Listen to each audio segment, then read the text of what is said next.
Japan is an island by some icebergs filled with a billion people.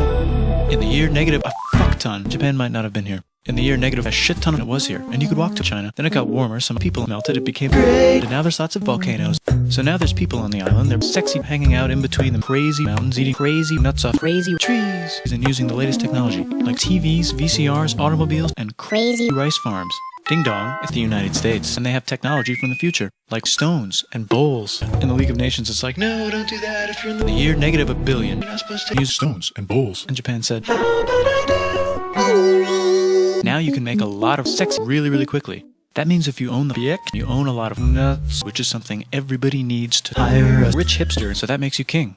Rice farming spread rice across the land, all the way to Iceland. The most important kingdoms were here, and here. But this one was not important, ruled by a heavenly super-duper person, or emperor. Knock knock, get the door. It's that door! The new prince wants everyone to try rice. Please try this rice, he said. Yes! Said everybody. And so the religion was put into rice. Then the rice was taken over by another clique. And they made some reforms, like making the government govern more, and making the government govern more like China's government, which is a govern more, which is a government that governs China's government, which is a government that governs more. Hi, China, they said. Hi, shit lips, said China. Can you call us, said Japan. So they called Sunrise Land on the telly to sort of let them know. And they stole China. Then they stopped moving the capital every time the emperor shit and kept it in one place for a while. So if you live outside the palace, how are you supposed to protect your rice from shit? Hire a samurai. Everyone started hiring samurai.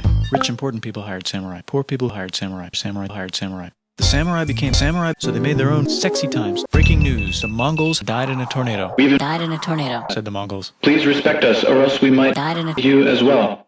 What? It's time for who's going to be the next shogun. Usually it's the shogun's kid, but the shogun's kid has a kid, but the shogun's kid's kid has a kid, but the shogun's kid's died in a tornado. Vote now on your phones. And everyone voted so hard that the palace died in a tornado. The shogun actually didn't care. He was off somewhere doing your mom. Over time, the economic and cultural prosperity began to gradually slow down.